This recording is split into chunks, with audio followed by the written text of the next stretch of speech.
Assalamualaikum teman-teman. Kami dari kelompok 5 yang beranggotakan Alif Muhammad Firdaus, Muhammad Iqbal Syafaat, Syaimaya Fadilah, dan Selvika Oktaviani akan membawakan materi mengenai manajemen risiko operasional.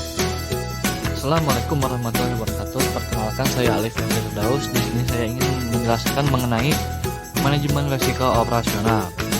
Nah, pengertian dari risiko operasional sendiri yaitu risiko yang timbul karena tidak berfungsinya sistem internal yang berlaku, kesalahan manusia, kegagalan sistem dan faktor eksternal seperti bencana alam, demonstrasi besar dan lain-lain. Selanjutnya yaitu ada manajemen risiko operasional.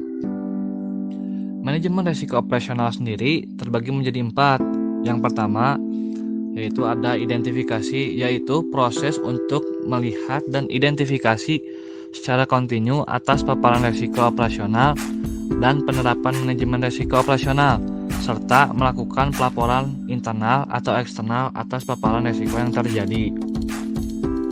Yang kedua ada pengukuran, yaitu proses menilai paparan risiko operasional pada produk, jasa, proses, dan sistem untuk mengetahui profil risiko perusahaan secara kuantitatif serta efektivitas penerapan manajemen risiko operasional.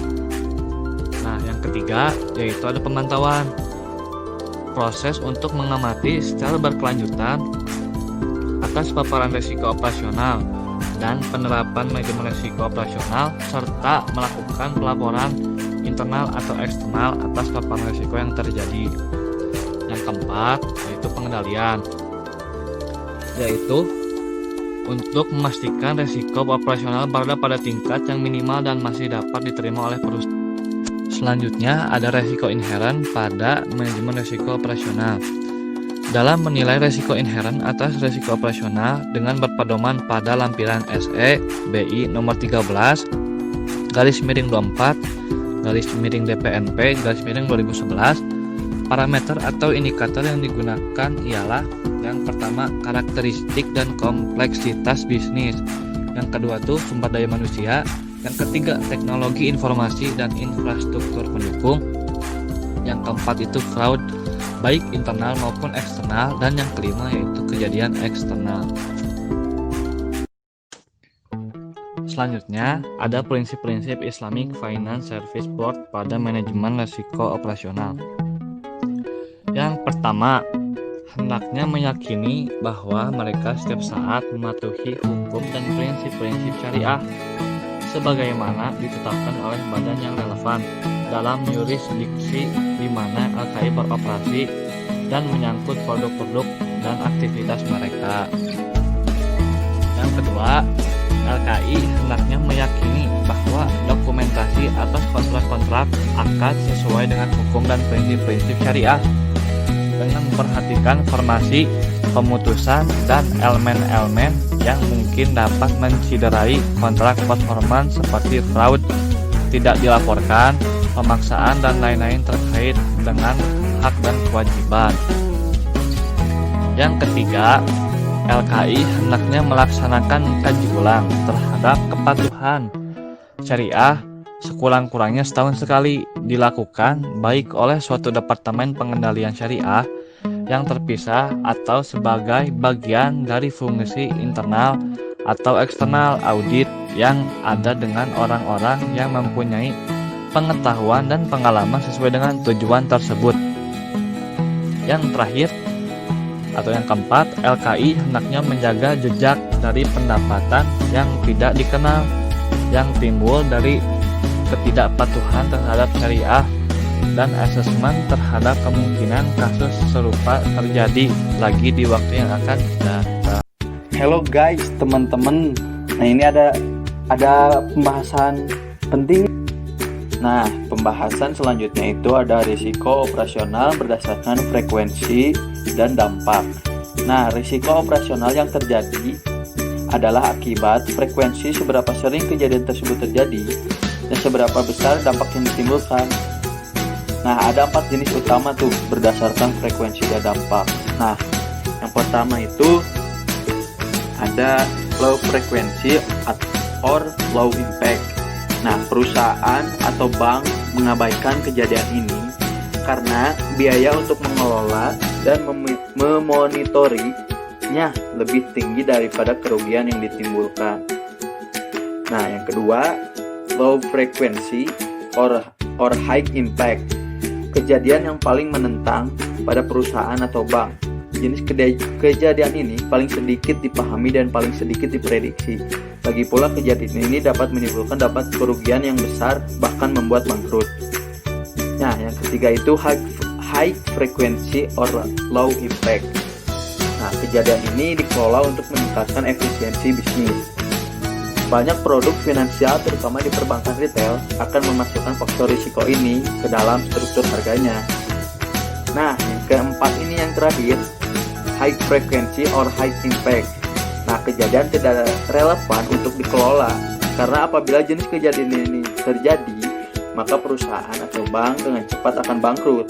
Selain itu, kerugian tidak boleh terjadi terus-menerus atau supervisor akan mengambil tindakan untuk menyelesaikan praktik bisnis yang buruk. Sekarang saya akan membahas tentang kategori-kategori risiko operasional. Nah, risiko operasional itu dikategorikan ada 5 kelompok. Yang pertama itu risiko proses internal atau internal process risk, yaitu risiko yang terkait dengan kegagalan dari suatu proses atau prosedur, seperti pertama, kesalahan, ketidaklengkapan, dan ketidaktepatan dokumentasi. Yang kedua, kurang pengawasan. Yang ketiga, kesalahan pemasaran. Yang keempat, kesalahan atau ketidaktepatan pelaporan. Yang kelima, prosedur yang tidak sesuai dengan regulasi. Yang kedua itu ada risiko sumber daya manusia. Nah, risiko sumber daya manusia itu merupakan aset penting bagi perusahaan, namun juga merupakan sumber risiko operasional bagi perusahaan. Risiko tersebut bisa saja terjadi akibat kelalaian yang disengaja maupun tidak disengaja. Nah, contohnya itu seperti pelatihan karyawan yang tidak berkualitas, tingginya pergantian karyawan, kecelakaan kerja, pengelolaan manajemen yang buruk, terlalu bergantung pada karyawan tertentu, dan yang terakhir integritas karyawan yang kurang. Nah, yang ketiga itu ada risiko sistem atau sistem risk.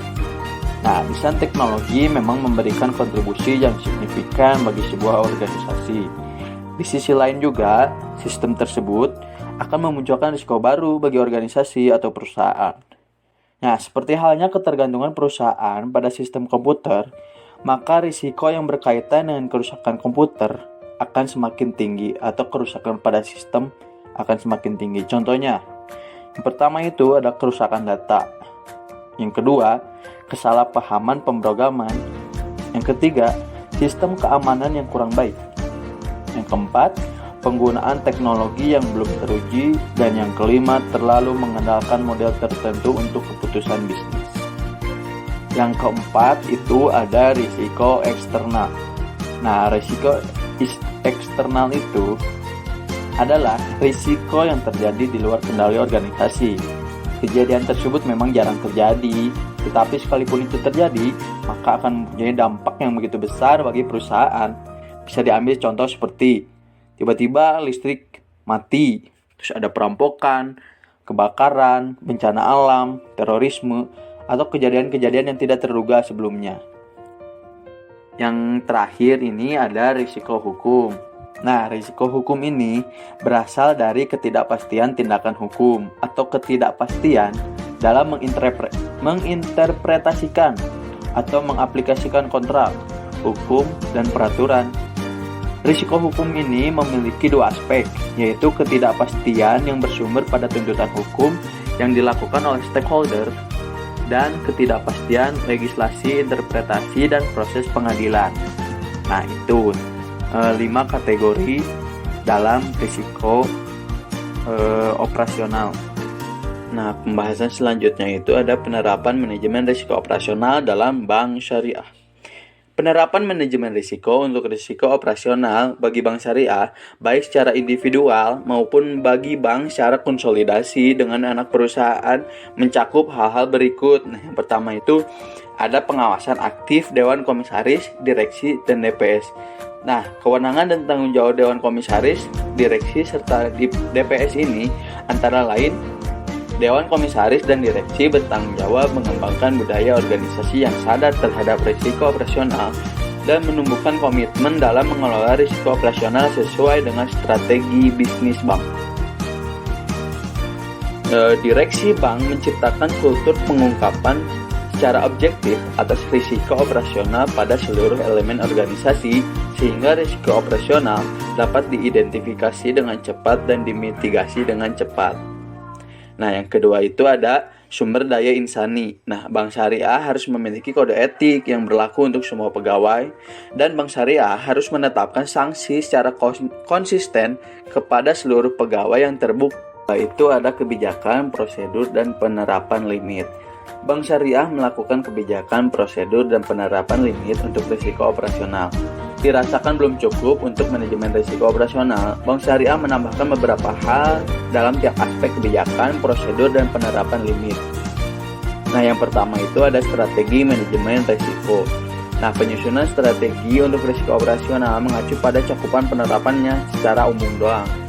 Nah, yang kedua itu ada tingkat risiko yang diambil dan toleransi risiko. Penerapan tingkat yang akan diambil dan toleransi risiko untuk risiko operasional mengacu pada cakupan secara umum juga.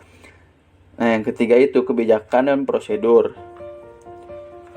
Bank syariah harus menetapkan kebijakan manajemen risiko untuk risiko yang yang ketiga itu ada proses identifikasi, pengukuran, pemantauan, dan pengendalian risiko serta informasi manajemen risiko operasional.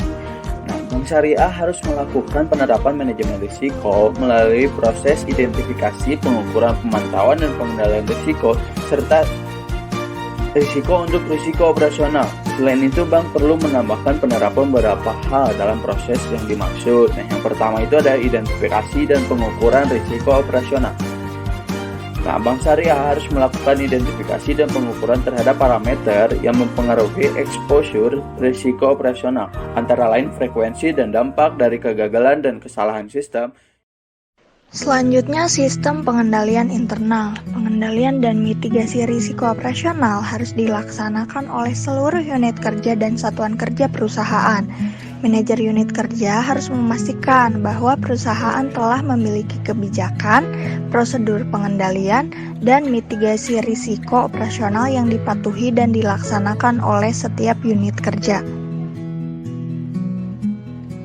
Pengendalian internal pada risiko operasional mencakup top level review oleh komisaris dan direksi, pengendalian aktivitas atas divisi atau bagian, pengendalian fisik, kepatuhan dengan limit exposure, persetujuan dan otorisasi, verifikasi dan rekonsiliasi, dan yang terakhir pemisahan tugas. Penerapan strategi anti-fraud bagi bank umum diatur dalam Peraturan OJK Nomor 39 Tahun 2019. Fraud sendiri adalah tindakan penyimpangan atau pembiaran yang sengaja dilakukan untuk mengelabui, menipu atau memanipulasi bank, nasabah atau pihak lain. Pelaku fraud memperoleh keuntungan keuangan baik secara langsung maupun tidak langsung. Jenis-jenis fraud yaitu kecurangan, penipuan, penggelapan aset, pembocoran informasi, tindakan pidana perbankan, dan tindakan lain. Bank wajib menyusun dan menerapkan strategi anti-fraud secara efektif dengan membentuk unit kerja atau fungsi yang bertugas menangani penerapan strategi anti-fraud. Pembentukan ini itu disesuaikan dengan ukuran dan kompleksitas usaha bank. Pilar strategi anti-fraud setidaknya terbagi menjadi 4. Yang pertama ada pencegahan, yaitu proses identifikasi, analisis, dan penilaian potensi risiko terjadinya fraud, dan juga penerapan kebijakan mengenal pegawai dari karakter, integritas, gaya hidup pegawai, dan lain-lain. Yang Yang kedua ada deteksi, bisa dilakukan dengan pemeriksaan dadakan. Yang ketiga ada investigasi, pelaporan, dan sanksi.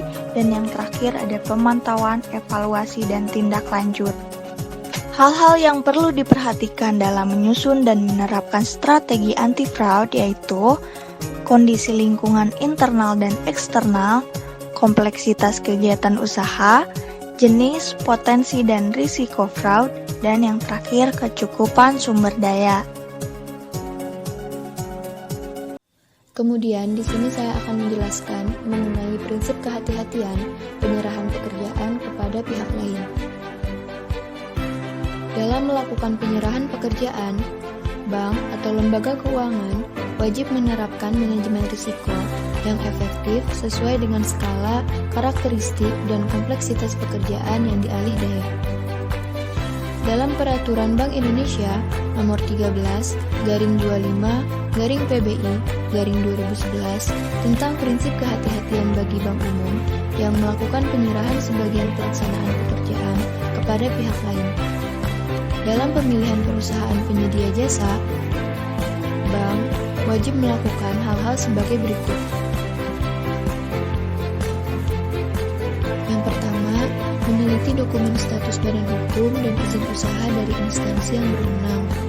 Yang kedua, melakukan analisis dan penilaian terhadap beberapa aspek, yaitu kinerja keuangan dan reputasi yang baik serta pengalaman yang cukup. Yang kedua, sumber daya manusia yang mendukung pelaksanaan pekerjaan yang dialih dayakan. Dan yang terakhir, sarana serta prasarana yang dibutuhkan dalam alih daya. Juga dalam Surat Edaran Otoritas Jasa Keuangan Nomor 11/SE/OJK.03/2017 tentang prinsip kehati-hatian bagi bank umum yang melakukan penyerahan sebagian pelaksanaan pekerjaan kepada pihak lain. Di antaranya terdiri dari yang pertama, melakukan analisis dan penilaian perusahaan penyedia jasa atau PPJ dengan baik untuk memastikan bahwa PPJ yang dipilih memiliki kinerja dan reputasi yang baik. Yang kedua, menyusun perjanjian alih daya dengan PPJ sesuai dengan cakupan minimum perjanjian yang disyaratkan dalam Peraturan Bank Indonesia mengenai prinsip kehati-hatian bagi bank umum yang melakukan penyerahan sebagian pelaksanaan pekerjaan kepada pihak lain. Yang ketiga, menerapkan manajemen risiko secara efektif atas pelaksanaan alih daya, termasuk melaksanakan pengawasan berkala atas pelaksanaan oleh PPJ dan melakukan tindakan perbaikan pekerjaan oleh PPJ dan melakukan tindakan perbaikan secara dini dan efektif atas permasalahan yang timbul. Yang keempat, memenuhi peraturan perundang-undangan yang berlaku. Dan yang terakhir, melakukan upaya-upaya dalam rangka memberikan perlindungan hak dan kepentingan nasabah. Selanjutnya, untuk memenuhi apakah suatu pekerjaan memenuhi kriteria pekerjaan penunjang, bank maupun lembaga keuangan hendaknya melakukan pengujian terlebih dahulu dengan menggunakan kriteria sebagai berikut. Yang pertama, berisiko rendah. Kedua, tidak membutuhkan kualifikasi kompetensi yang tinggi di bidang perbankan. Yang ketiga, tidak terkait langsung dengan proses pengambilan keputusan yang sangat mempengaruhi kegiatan operasional bank maupun lembaga keuangan non-bank. Selanjutnya, akan dijelaskan mengenai kasus risiko operasional dalam perbankan. Yang pertama ada pada kasus Citibank yang terjadi pada Melindadi. Kasus pembobolan dana nasabah Citibank senilai 40 miliar oleh Inong Malinda alias Melindadi yang menjabat Relationship Manager Citigold di bank tersebut merupakan salah satu kasus hukum paling banyak menyita perhatian masyarakat di tahun 2011. Guna meraih kepercayaan nasabah, wanita 47 tahun tersebut terlebih dahulu memperlakukan mereka secara istimewa. Perlakuan ini tidak hanya diberikannya dalam waktu singkat, tetapi hingga puluhan tahun sampai nasabah sangat percaya. Dari sini, Melinda secara cermat menelisik pola transaksi nasabahnya. Kemudian mengajukan belangko kosong untuk ditandatangani. Belangko inilah yang dia gunakan untuk menarik dana untuk ditransfer ke beberapa perusahaan miliknya.